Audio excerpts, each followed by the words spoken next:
Trajtimi paraprak që kanë kryer BKH dhe SPAK për rrjetin e basteve sportive online ilegale, referuar përgjimeve dhe dëshmive të personave të arrestuar, është konstatuar se favorizuesi i këtij rrjeti kriminal është Gjergji Taho, drejtori i licencave të basteve sportive online me qendër në Ministrinë e Financave. Megjithse sipas ligjit dhënia e 10 licencave për bastet sportive online duhet kishte nisur 2 vite më parë, me afat brenda një muaji, drejtori i Komisionit Ndërministror të Basteve, Gjergji Taho, vijon të mbajë të bllokuara licencat në mënyrë të qëllimshme. Pas një dyshim, drejtori Gjergji Taho i ka bllokuar licencat e basteve online me urdhër verbal të kryeministrit Edi Rama dhe me heshtjen e imponuar të ministrit të Financave Petrit Malaj, duke lënë terren të lirë për aktivitetin e basteve online ilegale me fitime rreth 30 milion euro në vit. Në dosjen e SPAK-ut janë skeduar 58 platforma bastesh sportive online ilegale, ndër të cilat me aktivitet masiv janë platforma 333, CR7, B3T, Arena, Modic, Trodo Cafe, Fair Play Bast, Barcelona, Vjena e të tjerë. Këto platforma janë denoncuar te drejtori i licencave të basteve online Gjergji Taho, por ai nuk i ka raportuar në polici, prokurori dhe SPAK. Sipas hetimit, ai nuk ka informuar as Komisionin Ndërministror dhe as Ministrinë e Financave si Ministri e Linjës. Paralelisht me mos raportimin e aktivitetit të tyre ilegal, drejtori Gjergji Taho prej 2 vitesh mban të bllokuara licencat për bastet sportive online, bllokim që SPAK po e heton si veprim dirigjues të një skeme të organizuar në favor të grupeve kriminale të basteve. Për mos raportimin dhe mos goditjen e aktivitetit të basteve online ilegale, drejtori Gjergji Taho ka bashkëpunuar me ish drejtorin e policisë së qarkut Tiranë Erion Ismaili, i njohur me Nofkën Roroj, pezulluar nga SPAK si pjesë e grupit kriminal Agasi. Sipas hetimit të BKH-s dhe SPAK-ut, drejtori i licencave të basteve Gjergji Taho dhe zëvendës drejtori i policisë së Tiranës Erion Ismaili, si funksionar përgjegjës për antikrimin ekonomik financiar, kanë dalë në përgjime me këto role. Njëri nuk jepte licenca për bastet e ligjshme online dhe nuk raportonte aktivitetin ilegal, ndërsa tjetri nuk lejonte goditjen e basteve ilegale dhe dekonspironte aksionet policore dhe të SPAK-ut ndaj tyre.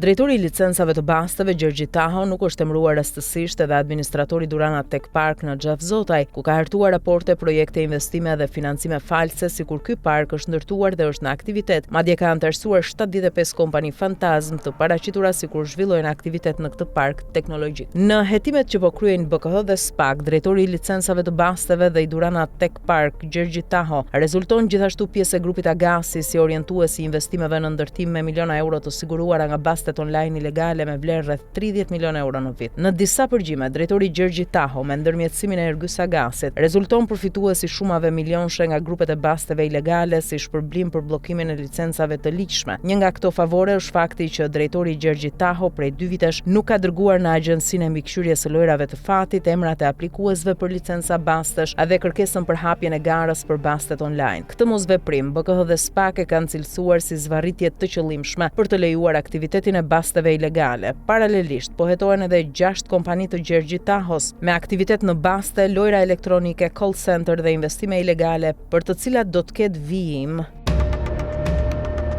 E hoqa edhe malokun e fundit. Këto fjalë atribuohen Simon Zerecit në kohën kur ai drejtonte një tokë speciale në Gardën e Republikës. Kjo fjali nuk është një lapsus, është një shëndrim. Një funksionar i sigurisë shtetërore që përdor gjuhë përçarse, fyese dhe diskriminuese ndaj një komuniteti të tërë nuk përfaqëson Republikën. Ai përfaqëson mendsinë e përjashtimit. Garda e Republikës nuk është pronë e një klani, krahine apo ideologjie. Ajo është institucion kushtetues që mbron shtetin dhe qytetarët pa dallim origjine, bindje apo prejardhjeje. Termi malok nuk është humor, është përbuzje. Ai shënjestron qytetar shqiptar për shkak të origjinës gjeografike. Në një shtet demokratik kjo gjuhë të përjashton automatikisht nga drejtimi i forcave të sigurisë. Personi që aspiron të drejtojë Gardën e Republikës duhet garantojë unitet, duhet respektojë çdo qytetar si pjesë të barabartë të Republikës, duhet ketë integritet moral dhe profesional. Deklarata të tilla tregojnë të kundërtën. Dokumentet dhe denoncimet publike flasin për një figurë të shoqëruar me probleme serioze. Media ka raportuar për dosje dhune, shkelje disiplinore dhe lidhje të dyshimta. Këto fakte kërkojnë verifikim institucional, jo riciklim në poste të larta. Garda e Republikës mbron institucionet kushtetuese. Ajo nuk shërben për të larë hesapet e së shkuarës. Ajo nuk shërben për të imponuar urrëtie apo përçarje. Ajo nuk drejtohet nga njerëz që ndajnë qytetarët në tanët dhe jo tanët. Malsorët si të gjithë shqiptarët e tjerë janë pjesë e Republikës. Ata kanë derdhur gjak për këtë shtet. Ata paguajnë taksa, ata votojnë. Ata shërbejnë në ushtri dhe polici. Ti përjashtosh me gjuhë fyese do të thotë përjashtosh vetë kushtetutën. Një shtet që toleron gjuhë raciste në krye të forcave të sigurisë minon themelet e veta. Një qeveri që lejon rikthimin e figurave të tilla mban përgjegjësi politike dhe morale. Kjo nuk është çështje personale, është çështje shtetërore. Gardën e Republikës duhet ta drejtojë një njeri që bashkon,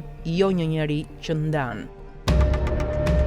Sali Berisha, njerëzit e tij si dhe mediat pranë tyre kanë folur për një seancë dëgjimore në Kongresin Amerikan, ku sipas tyre është goditur fort qeveria e Edi Ramës dhe korrupsioni qeveritar. Ajo që ka ndodhur realisht është një dëgjes e thirrur nga një kongresmen me pjesëmarrjen e disa profesorëve universitar që kanë mbajtur ligjërata dhe opinione. Ndërta ishte edhe Edward Joseph, profesor në Universitetin John Hopkins, i cili punon në kuadër të kompanive lobuese dhe është i specializuar për Ballkanin. Këto dëgjesa nuk përfaqësojnë qëndrim politik të politikës amerikane, por janë pjesë e një lobimi të drejtuar nga kompania që Sali Berisha ka paguar miliona dollar përpara fushatës së 11 majit. Faturat e këtyre pagesave janë bërë publike edhe në regjistrat e fara, duke krijuar shqetësim për vetë Berishën. Në këtë situatë, lobuesit e Berishës po e përdorin situatën në mënyrë spekulative, duke pretenduar se po rrëzojnë qeverinë Rama nga disa salla komisionesh. Në fakt, këto nuk janë gjë tjetër veçse ambiente të rezervuara për lobist në Kongres. Lobistët kanë rolin e tyre në nxitjen e debateve, por nuk mund të zëvendësojnë institucionet amerikane dhe as të përmbysin vendimet e administratës amerikane. Lobimi përdoret zakonisht nga qeveri problematike, të cilat disponojnë shumë para dhe synojnë të përmirësojnë imazhin e tyre. Këtë e bëjnë edhe disa vende arabe, por me strategji të mirë përcaktuara për qenë prezent në një sistem ku lobimi hebre në politikën amerikane është i konsoliduar. Ndjekësit e Sali Berishës po mbahen me shpresën se do t'i hiqet statusi non grata. Aldo Bunçi deklaroi në media se ky status është hequr dhe se pritet vetëm ftesa e Berishës në Washington. Një deklaratë të ngjashme bëri edhe Belind Kolliçi në janar të vitit të kaluar kur pritej instalimi i Donald Trump në Shtëpinë e Bardhë, që atëherë u tha se do të merrej Edi Rama me helikopter dhe se do të shkrihej SPAC. Asgjë nga këto nuk ndodhi. Edhe pas një viti administrat Trump, Sali Berishës nuk ju hoq statusi non grata nga Departamenti Amerikan i Shtetit, edhe pse u paguan mbi 3 milion dollar. Nga ana tjetër, Edi Rama, i cili ka ndier peshën e lobimit të Berishës në qarqet republikane, përfshir Paul Manafort dhe Chris LaCivita, i është kthyer një lobimi agresiv. Ai po përdor lidhjet e tij direkte në Shtëpinë e Bardhë, Jared Kushner dhe Richard Grenell. Paralelisht, Rama ka rritur pazarin e investimeve në zonën e Vlorës, duke përfshirë jo vetëm Sazanin, por edhe zonën e Zvërnecit, e cila pritet i kalojë një konsorcium ndërkombëtar për ndërtimin e komplekseve turistike. Sipas informacioneve, për një vit personat e lidhur me mazhorancën kanë bler prona në zonën e Zvërnecit, të cilat më pas pritet të rishesin për projektin e madh që do të realizohet me fonde nga Katari. Operacioni konsiderohet i përgatitur paraprakisht, pasi blerjet nuk pritet të kenë pengesa ligjore. Bëhet fjalë për një sipërfaqe të madhe trualli që shtrihet nga manastiri i Zvërnecit deri në zonën që banorët e Vlorës e quajnë Hudrovori, pranë Voselës dhe urës së vjetër të Mifolit. Të gjitha këto operacione kanë një qëllim të vetëm, që Edi Rama dhe Sali Berisha të kenë secili nga një kanal komunikimi në politikën amerikane, konkretisht pranë qeverisë Trump.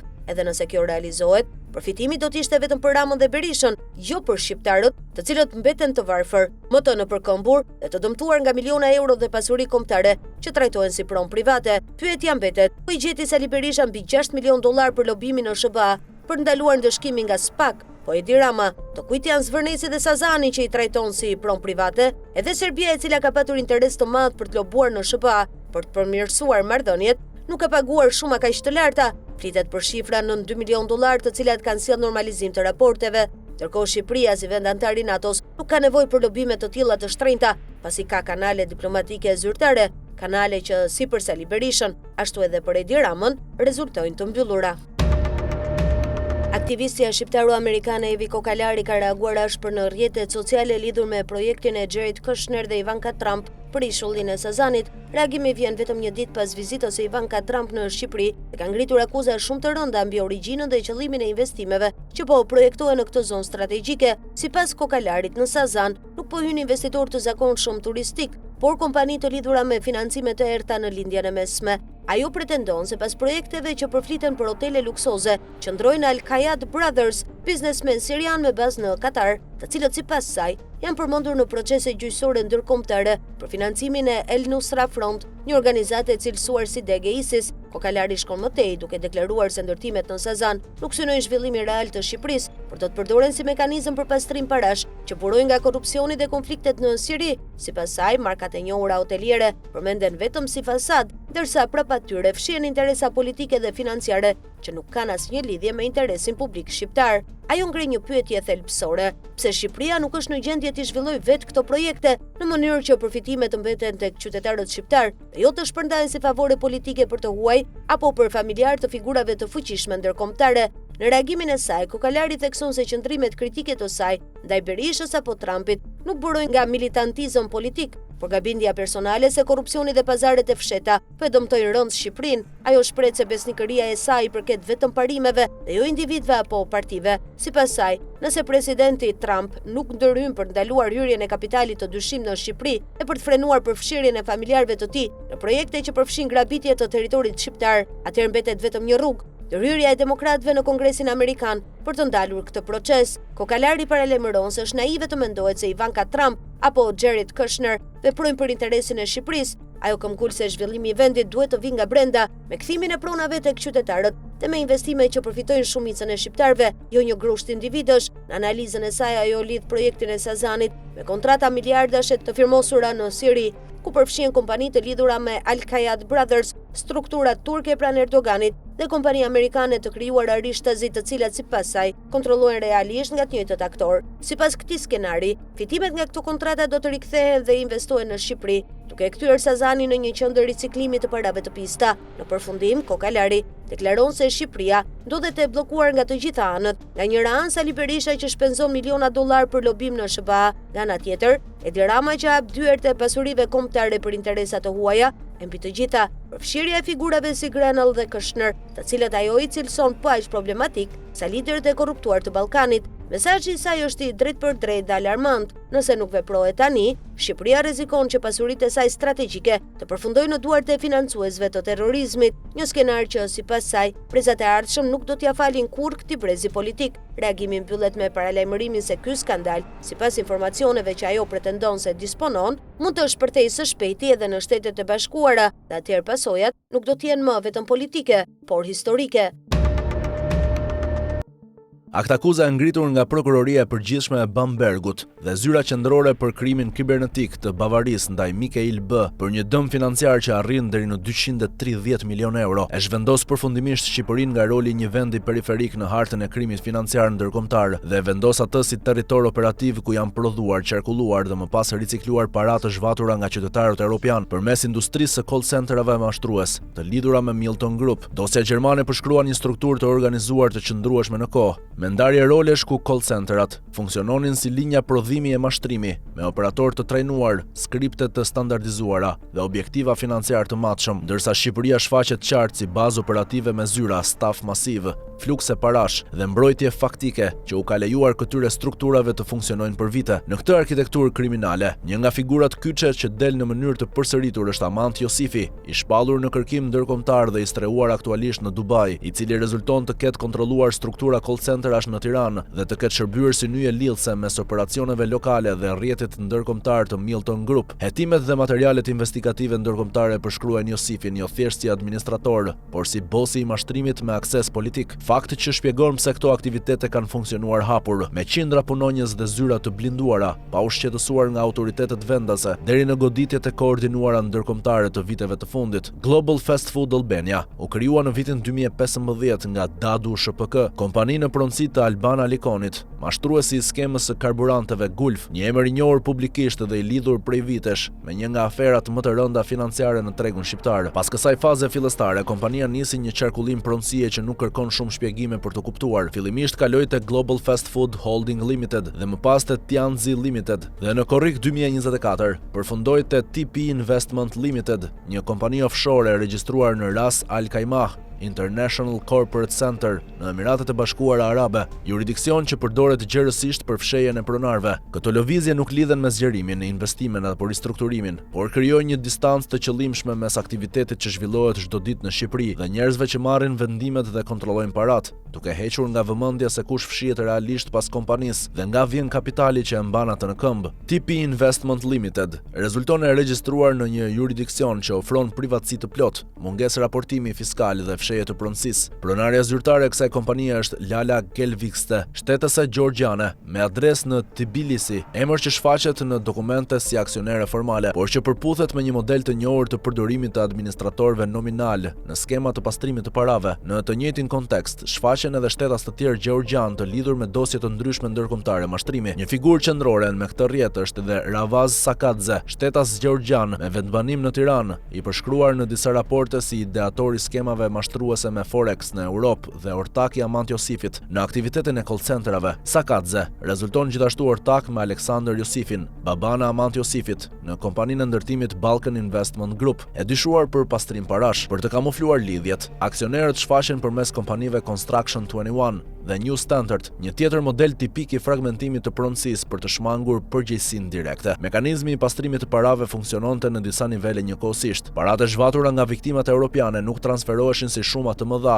që do të ngrinin alarme bankare, por fragmentoheshin në pagesa të vogla për shërbime fiktive, kontrata marketingu, konsulencë apo furnizime, të gjitha të justifikuara në letër si shpenzime normale të një zinxhiri fast food. Një pjesë e kapitalit shfaqej si xhiro ditore nga shitjet, një tjetër si pagesë qirash apo investime për hapje pikash të reja, duke humbur gradualisht identitetin kriminal të paras. Sipas burimeve, motorristat e deliveryt merrnin para kesh në një adresë të njohur në zonën e Laprakës, adresë që përdorej si zyrë operative nga Amant Josifi, Olsi Rama dhe Milton Group, dhe më pas ktheheshin në pikat e shërbimit, ku i hidhnin këto para në arka si xhiro ditore, duke i kaluar nga dora në dorë nga kesh i pastër rrugësh, në të ardhura formalisht të regjistruara, në një skem të thjeshtë dhe të përsëritur pastrimi parash. Hapi pasues ishte nxjerrja e këtij kapitali jashtë Shqipërisë përmes strukturave offshore në Ras Al Khaimah dhe British Virgin Islands, juridiksione që lejojnë qarkullimin e miliona eurove pa transparencë dhe pa bilance të rregullta, duke thyer çdo zinxhir gjurmëshmërie. Fast foodi shërbente si fazë tranzitore, ndërsa kapitali përfundonte në sektor të tjerë si ndërtimi apo pasuri të paluajtshme, ku paraja bëhej praktikisht e padallueshme nga kapitali i lishëm. Në tetor 2025 ndodh një zhvillim që kërkon vëmendje të veçantë. KNSHPK, grup rajonal me sali në Kosovë dhe në pronësi të Fatmir Zymberit, investitor kosovar të Prishtina Mall, shpall zyrtarisht marrjen e pronësisë së rrjetit KFC në Shqipëri, duke bler Global Fast Food Albania nga TP Investment Limited. Në momentin e blerjes, kompania operonte 13 restorante, 11 KFC dhe 2 Pizza Hut. Kishte xhiro vjetore për vitin 2024 rreth 1.44 miliard lek dhe fitim neto ishin 141 milion lek. Megjithatë, për këtë transakcion nuk ekziston asnjë informacion publik mbi çmimin e blerjes, mënyrën e pagesës apo burimin e fondeve. Nuk ka deklarim për kredi bankare, rritje kapitali apo financim nga fitimet e akumuluara. Kalimi nga një strukturë offshore në një pronësi rajonale ndodh pa asnjë shpjegim financiar, pavarësisht se bëhet fjalë për një aset me qarkullim të lartë kesh dhe me histori pronësie të lidhur me jurisdiksionin offshore dhe individ të përfshirë në dosje penale ndërkombëtare. Me të dhënat publike nuk ekzistojnë prova që implikojnë drejt për drejt Fatmir Zyberin në aktivitetin kriminal, por mungesa totale e hetimit mbi një transakcion me vlerë të pritshme disa miliona euro, konteksti penal i pronësisë së mëparshme dhe mungesa e çdo reagimi nga organet ligjzbatuese krijojnë interes të fortë publik për sqarim. Pyetjet që lindin janë të thjeshta dhe legjitime. Sa u pagua për Global Fast Food Albania dhe në çfarë forme u krye pagesa? Cilat institucione e verifikuan transaksionin dhe çfarë kontrollesh u kryen për origjinën e kapitalit? Ky rast ndërton një tablo të plotë ku call centerat prodhojnë kapitalin kriminal, fast foodi e normalizon dhe përthith, offshore-et zhdukin gjurmët e pronësisë, ndërsa lidhjet politike dhe mungesa e kontrollit garantojnë kohë dhe qetësi operimi. Shqipëria në këtë histori nuk shfaqet si viktimë, por si territor ku kjo arkitekturë u ndërtua, u testua dhe u tolerua për vite. Aktakuza gjermane e ka mbyllur fazën e dyshimit dhe ka hapur fazën e përgjegjësisë, një përgjegjësi që nuk ndalet te call centeret, por shkon deri te lavatriçet financiare që i bëjnë paratë të mashtrimit të duken si sukses biznesi.